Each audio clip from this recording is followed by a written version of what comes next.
So, Weight Watchers is probably the most popular diet program on the planet with around 5 million members. But would you be surprised to know that it probably makes people fatter?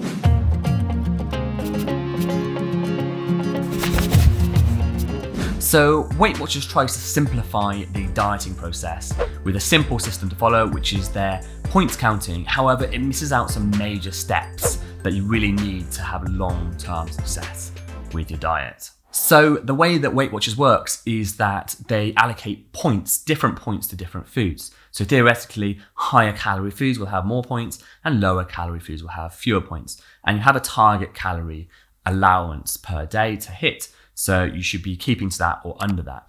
And so basically you're counting points instead of calories. So it's similar to calorie counting, but they're trying to simplify it and give your brain less to do in understanding what's in foods. So you're counting the points rather than understanding about the fats, the proteins and the carbs and the calories within those foods you're eating.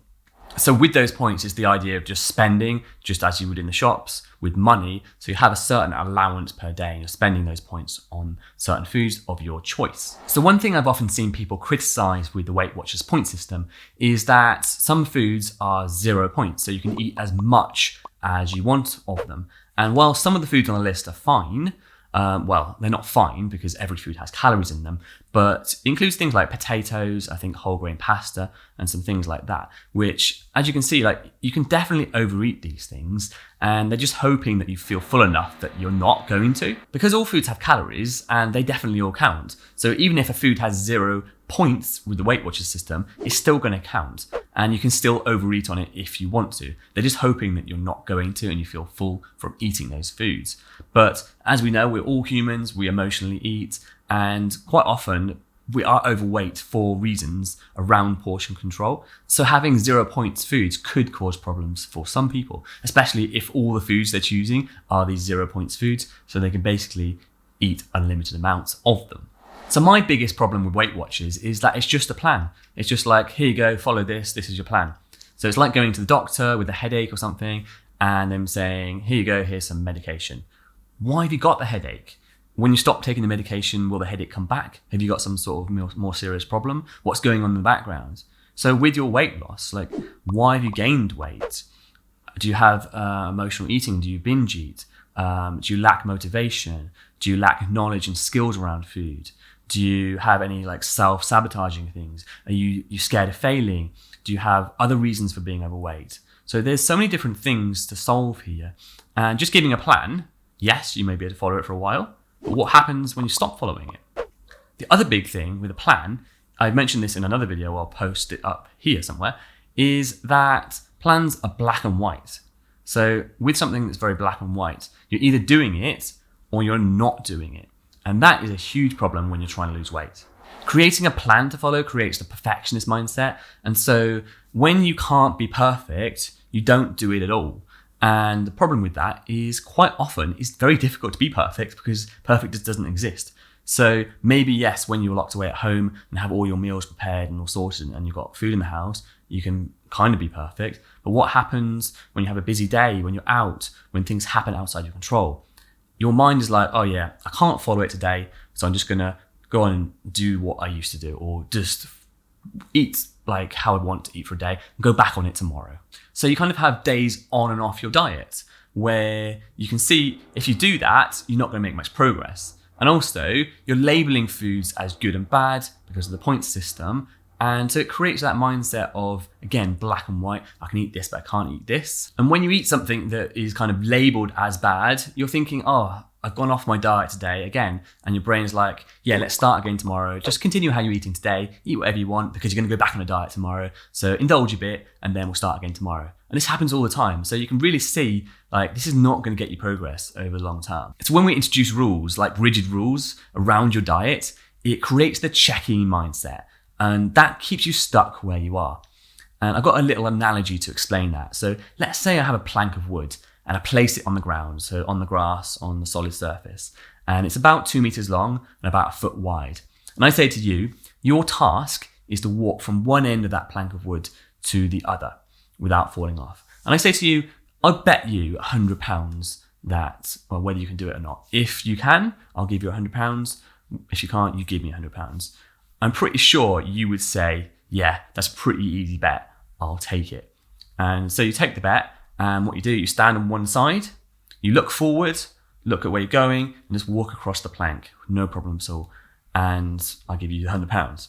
Now, if we take that plank and raise it up, so let's say between two buildings, so two buildings quite close together, place that plank between them. So it's about, let's say, 100 meters up in the air. If I give you that same bet, you're going to have some doubts in your mind. You'll be like, ooh, a bit more risky now. What happens if I wobble? What happens if I fall off? It's really dangerous. What happens if I die? This is not like so easy anymore. What if? And so instead of looking forward and just going for it and walking across, in exactly the same situation, all I've done is raise the risks. You're checking. You've got these what ifs in your mind. What if this? What if that? So that's exactly the same thing. If you create rules around your diet, instead of looking ahead and just doing what you need to do and going straight forward, you're checking, have I done this? Is this right? Am I hitting enough points? Am I allowed to eat this? What if this goes wrong? What if this? What if I have to go out? What if I can't do this? What if I'm not perfect? And it stops you actually achieving what you're going to achieve or what you want to achieve. So when we couple those what if scenarios and the rigid rules around dieting, we actually accidentally teach ourselves emotional and binge eating. And the way that works is through something called visualization and mental rehearsal. So visualization and mental rehearsal is basically just going over things in your mind without actually doing them. And it's what athletes do and say actors as well. So they imagine their lines before they do them, and it builds the neural connections. And the sports players, they will imagine kicking a ball without actually doing it. It starts building neural connections in your mind, and you practice it well without actually having to do it. And that's great for those positive situations. But one thing to understand is that your unconscious brain, it doesn't process negative instructions. So what I mean by that is, if I say to you, don't think of a pink elephant, you have to think of a pink elephant to not think about it. Your brain doesn't process negatives. So anything with don't or no or free from or without or all those negative things, you have to process sentences with those in. So when you say, for example, I'm not going to eat chocolate, you have to imagine chocolate to do that. So all these rules, if you say to yourself, yes, I'm not going to eat chocolate, I'm going to be really good, you have to imagine that. The problem is you're rehearsing it in your mind. So every time you say to yourself, I'm going to be really good and not eat chocolate, what you're doing, you're imagining it, and you're actually ingraining it into your mind more. We call this away from language because it's what you don't want. So as long as your willpower lasts, which as we know won't be very long because, willpower never lasts very long, does it? You're fine. However, when it does, what you've done is you've mentally rehearsed and you've practiced what you don't want. So when your brain says to you, like, just this once, or we've had a bad day, so just continue until tomorrow, or all those kind of things, you've been really good, and you say, oh yeah, I'll have some of that chocolate. You've practiced it so much that you just can't stop, and you feel like you just lose control. And so it's because you've accidentally installed the binge eating habit through this mental rehearsal and the rigid rules around your diet. So I've done a video on this before, just check it there because I'll go into more about it. But it's really, really important to think about what you do want in what we call towards language rather than what you don't want, because you want to ingrain into your mind what you do want rather than what you don't want. And you don't want to end up accidentally installing those emotional eating pathways in your brain. Another thing with Weight Watchers is that they always have these great before and after photos, right? But always remember that Weight Watchers has 5 million members. So if, let's say, 1% of those members gets results, they have 50,000 people that have these great before and after photos. So 1% of people is tiny, and that can happen by accident, right? 1%. If they are actually a good program, a lot more people will get good results.